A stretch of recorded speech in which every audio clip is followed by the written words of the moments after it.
Hello, everyone. Welcome to the show. Well, I'm so pleased to have returned to the show for another interview. Well, it's more like just a visit, I call them. Among other things, she is an author, and that's what she's going to talk about today. Her name, Ange Frymire. Welcome back to the show, Ange. Thank you so much, Nancy. I have to say, one of the things that I've started doing as part of my retirement plan is I've started teaching creative writing. And I began in January. I'm teaching to adults in Nanaimo, and I teach a creative writing level 1 and a creative writing circle. I've been brought on board by the Federation of BC Writers to facilitate a writing circle. And you know what I did for July and August? Oh my goodness. I taught creative writing to teens and tweenies, ages 9 to 17, although really it was 9 to 14. Oh my goodness, I had so much fun and they were brilliant. Oh my God. Brilliant. So So, I'm working with the city of Nanaimo to see if they will publish a story of all of these kids' stories because they were just amazing. I sound so wonderful. So tell me about how a writing circle works. So it depends. I've facilitated a few and they're a little different. The ones that I'm doing right now, sometimes I'm taking Zoom people as well. So we sit in a room, whether it's online or face to face.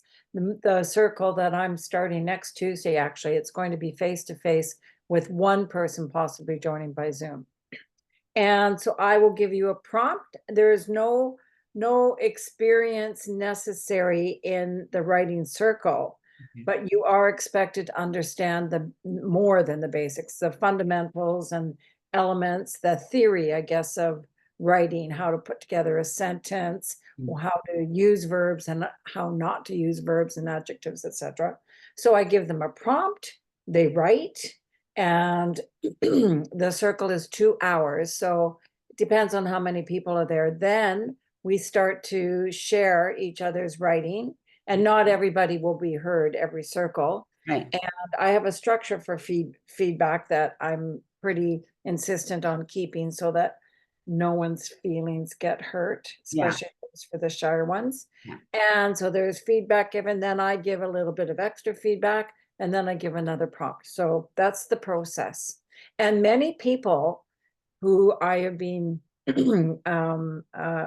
teaching, I guess you could say, or circling, facilitating, are in the middle of their first memoir, their third book, their second novel. So it's quite a wide berth of experience. Wow.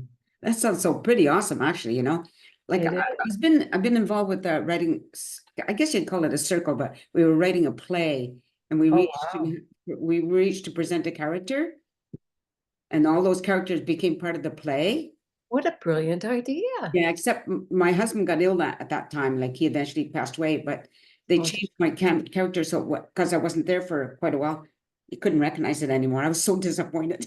oh, but that's actually a brilliant way of doing it. You know, Yeah. if it were a collaborative element for a book where we all decided to get together and write, which, that's what this is.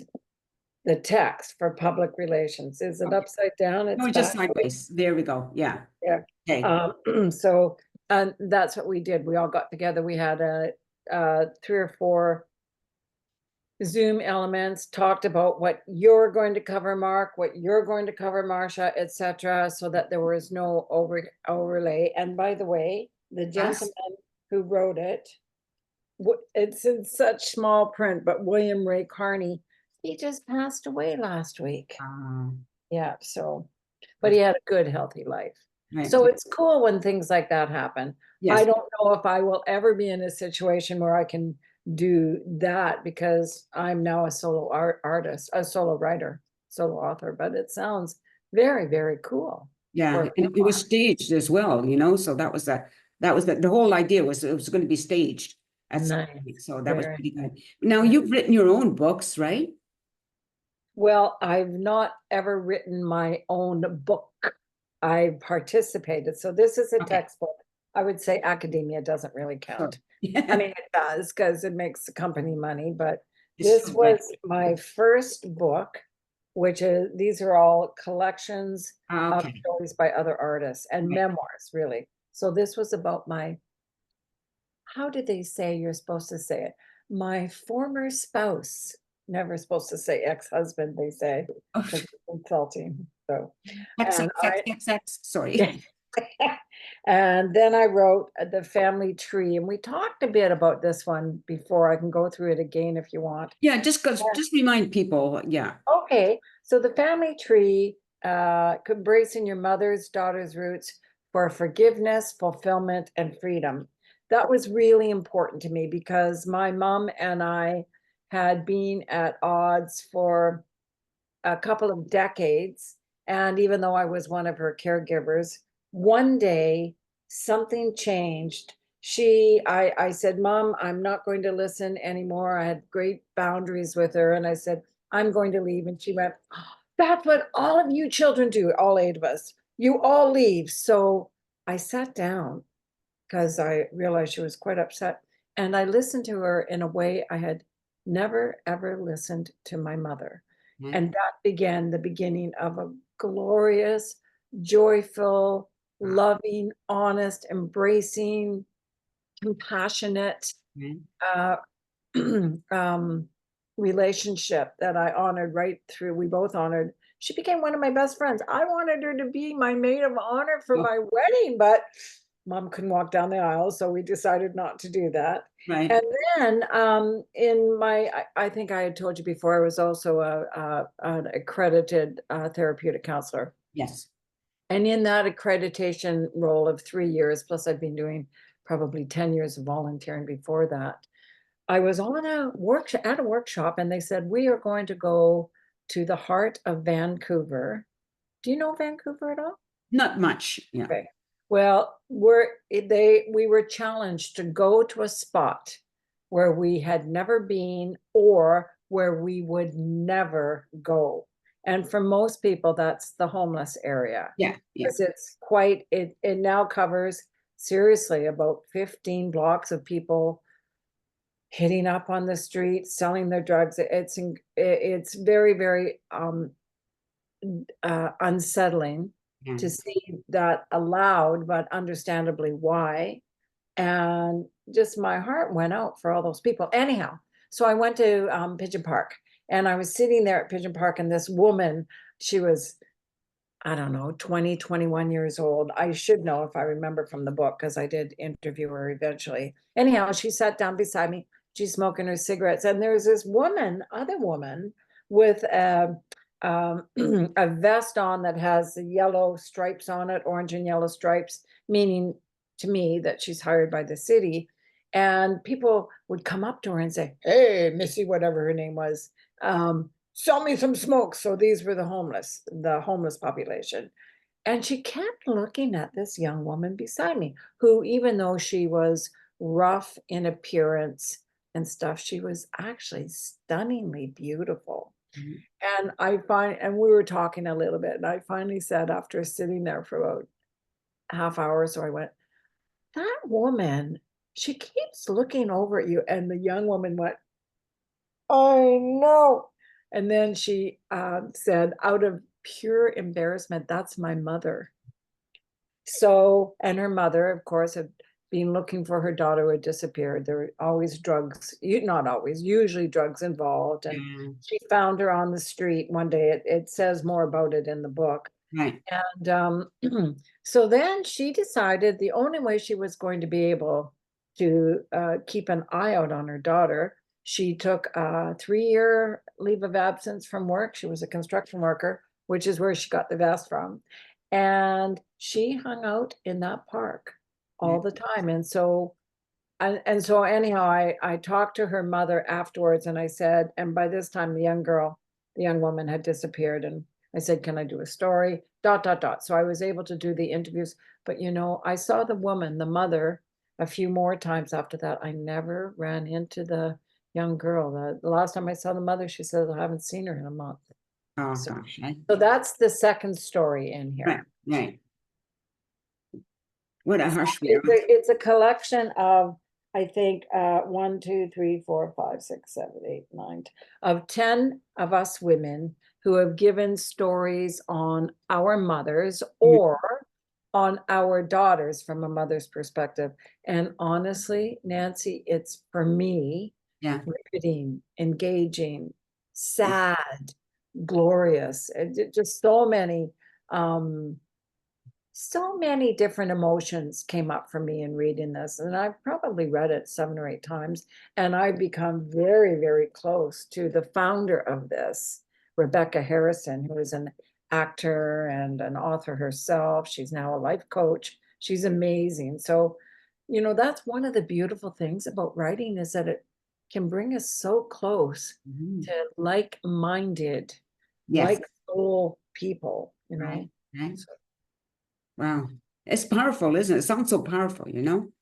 it is. It totally is. And so, when you talk about powerful, if you don't mind, I want to go back to these kids Mhm. because they are our leaders of tomorrow. Mhm. And the classes were full, which the adult classes aren't always full, but the tweenie camps were full. Why? Because it's summer and mom and dad have a place now to park their kids for the kiddos go there for 3 hours, 3.5 hours, etc. They were so engaged. Oh, wow. They wanted to write. They wanted to do a good job. Some of them didn't even know that they had wanted to be a writer. So I took some of them that when their parents sent me their final pieces after the course was over, and I gave them feedback for free. The city did pay me for one, but they said we can't do this because we'd have to do this for everyone else, understandably. Yeah. And so this one kid, well, I shouldn't call him a kid, tweenie, he was 11 years old, and his mother wrote back 2 weeks later after I sent all the um, feedback that he was so impressed with his own gift that he now is going to be a writer. Oh my So gosh. isn't that amazing? Absolutely. Yeah. And there were some teens in there. One young teen, he was incredible. He was, I think, 14, and he had already written about 50 or 60 pages of a book that he wanted to publish. Wow. 14 years old. I mean, sometimes what our children, what the kids of today are learning that prepares them Yes. for leadership roles tomorrow, especially in the arts, it's incredible. Yeah. Wow. I mean, it's that, it really is impressive, isn't it? Like, Yeah. I can understand how exciting it must have been for you to have all Oh these. my gosh. I love teaching and I started my first teaching job where was it? At BCIT. Oh my gosh, 1993, where Rick Jonathan phoned me and said, I'm looking for Delanne, who was one of my best friends. And I said, why? I ran my own business, which was Vocal Point Communications. And he Right. says, because I need her to teach part-time for someone who's taken off. And I went, Rick, what about me? He went, oh, I thought you were too busy. I said, I am, but I also have staff. So I did it. And oh my gosh, I would often say to students, this is like my stamp collection. And as we moved into the 2000s, that was really aging me because we were like, stamp collection? How old are you? 90? So, but I loved teaching because seeing, like for me with the kids especially, but with the since 1994, seeing the students' eyes light up after they couldn't get it, week 6, week 8, week 12, whatever it was, and then suddenly it all comes sliding downhill and lands in a beautiful basket of gems and they get it. Oh my gosh, for me there is nothing more incredible. So to teach teens and tweenies, people, Yeah. kids 9 to 14 who get it, even though they don't get it. Wow, Marvelous. it's such a trip. I'm just thinking about how wonderful it would be in the school system to have something like that. Like I grew up where we did compositions, they were called. At spelling counted a lot, and I can't spell to this day. I have trouble spelling. I have to ask my phone how to spell words. Yeah. Because Well, at sometimes, least just interrupting, at least you ask your phone. Oh, I have to, because you know, when you write a word and it says it's wrong spelling, sometimes it has no suggestion because it's just so off the mark, you know, right? Yeah. But it was fun to do that, and I think it's unfortunate that it wasn't encouraged more. You know, well, this is great. But like we were to do maybe a page, I can't remember now. This is great, but why not add this? Or you know, the feedback was usually about the spelling, and it's like, damn. And that's a really good point.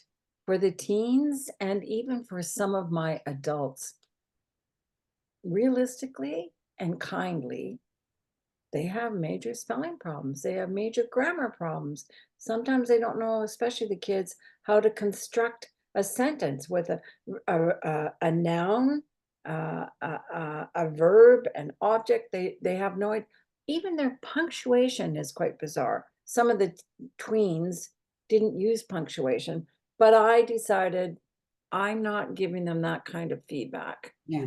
I want to give them the kind of feedback that makes them say, there's a lot here I don't know, but what I know is that she likes my writing.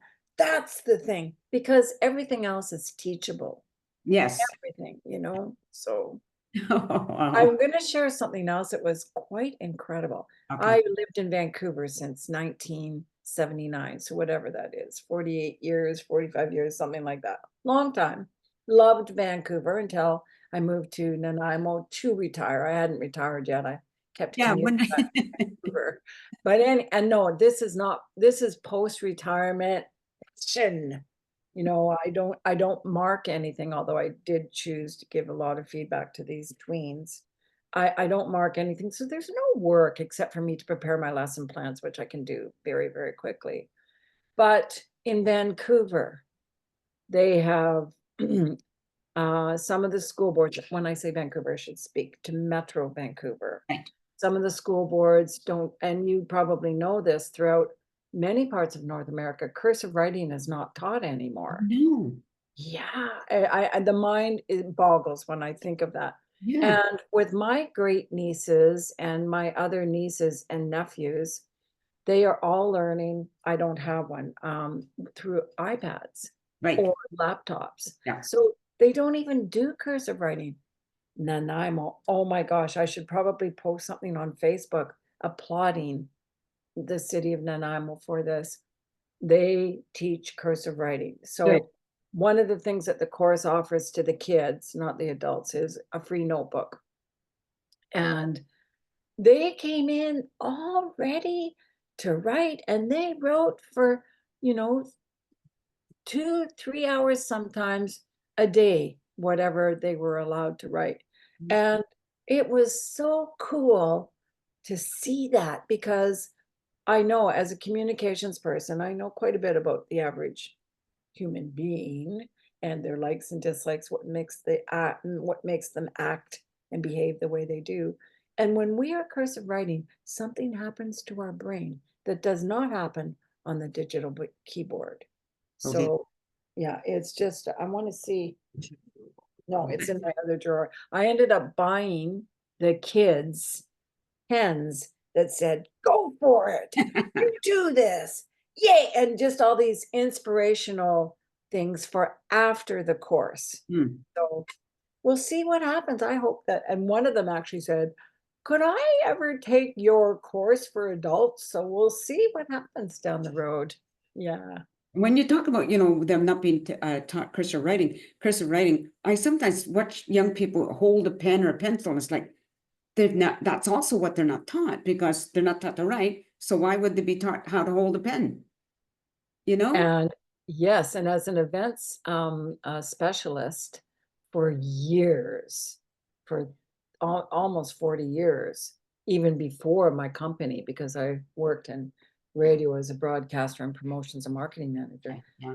When things go wrong, you're not going to put it into your phone. Maybe you can't get the Wi-Fi. Maybe maybe something's down. You've got to write, so I think Wow. we lost sight, those not just administrators and educators, but everybody who is involved in those kinds of decisions throughout North America. they lost sight of a part of the world that is instrumental to us. Yeah. Well, it made me think about, remember when, I don't remember the year, but when Velcro, kids could get shoes for kids now that had Velcro straps. I Right. realized that my daughter didn't know how to tie. So I had to Interesting. buy her shoes Ah, that had ties so she could learn to tie. wow. Good for Because you, there's Mama. things you don't think of until you look and think, wait a minute, what am I doing to this child? Yeah, yeah, Right? it's so true. Yeah. Because it's And not it's just, interesting because when I would give exams to my university students, first and third year, they all had to write by hand. Why? Because it's very easy to cheat if you have a computer. yeah, They even had to hand their phones in. And they would say, oh my gosh, after writing one page of a third year university exam for passing the course, they go, my arm is so sore from one page. And they might have to write 7 or 8 pages for the yeah. 3 hours. So, Well, it's uh, where's it they banned cell phones in the schools, and there's yeah. some of the oh, Toronto, and they're up in Toronto. arms. Just maybe a month and a half ago, I was surprised, but those students are pretty smart, even Yeah, though they they don't banned need, them. why? Like I know because some of the parents are also up in arms, but what I don't get is why would the parents be? You want your children of whatever age they are to learn the best they can, with using this and not this. Yeah, and in finding students in the universities cheating Yeah, and having to speak to them, sometimes, well, we're going to have to let your parents know, the dean's office, they didn't care. And the parents yeah, were also, and this is not, I want to be very careful that I don't generalize here, but many parents that I had talked to, I can't say they were okay with their children cheating. However, if that's how and I shouldn't say children because they're adults, okay, but if that's how their young adult son or daughter passed the course yeah, to continue going into a very expensive educational system, to continue going and getting accepted into another university for their master, or what if the pressure is so great, the competition is so high mm, that it brings our society to a different place. And you I don't want to say immoral or unethical, but those words do come up into my colleagues' minds periodic quite a bit, actually. well, when you think about whatever it is they're taking, they want to eventually want to be. Now, once they want it, when now they're that whatever it is, right? You have to live up to what you have to not imply, implicate. What's the word?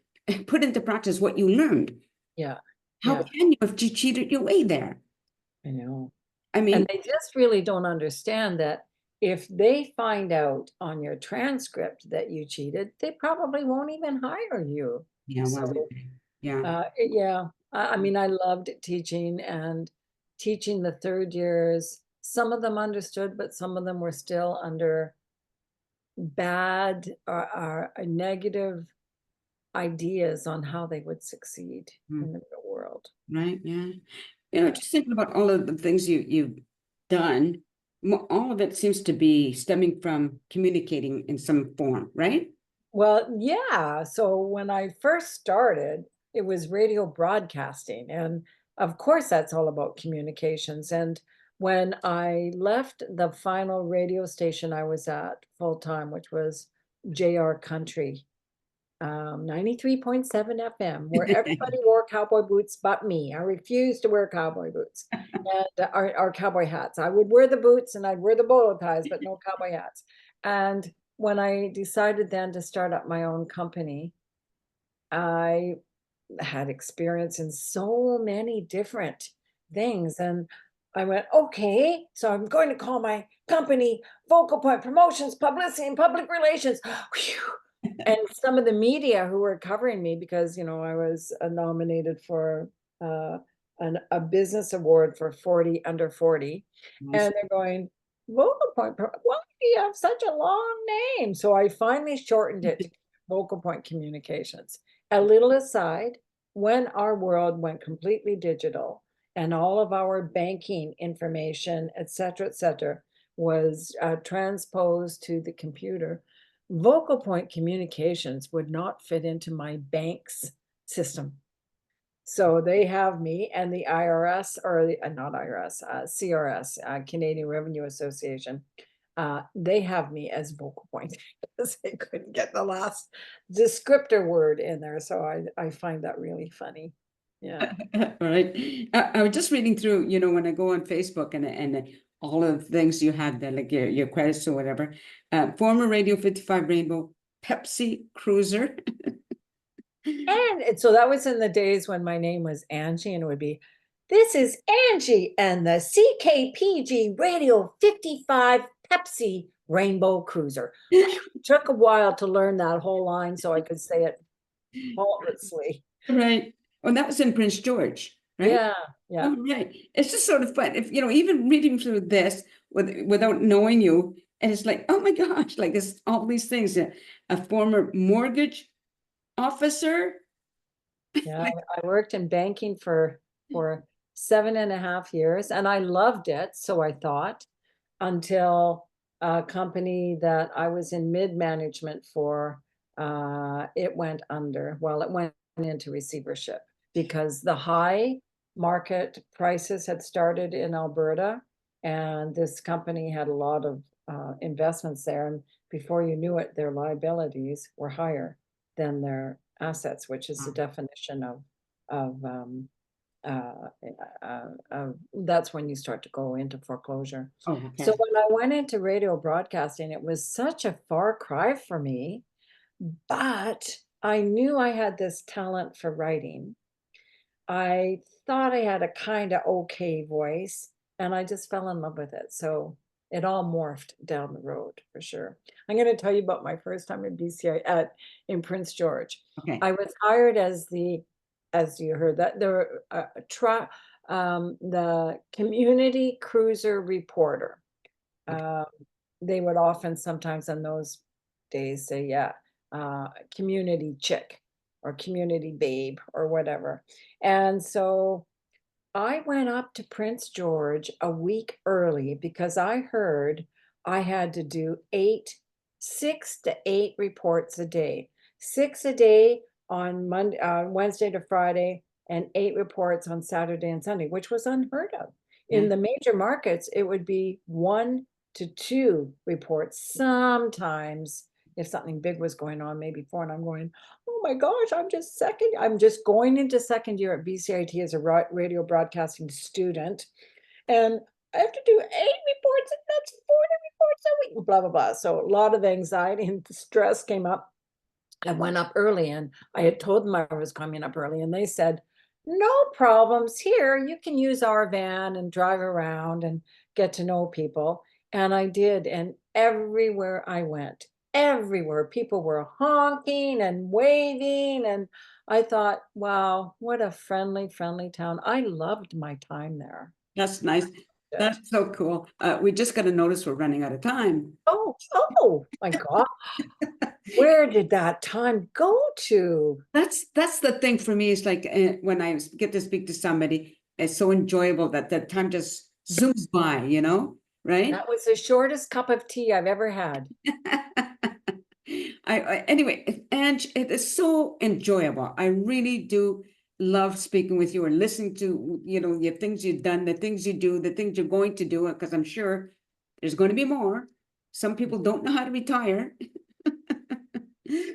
Anyway, it's also wonderful. I'm going to use that line. Some people don't know how to be tired. I do know how to be tired, but I don't know how to live a life without gaiety and zest. Yeah, well, this like me, like you know, I do this, you know, I'm in my 70s. I do this because it's so enjoyable, you know, and why would I want to give it up?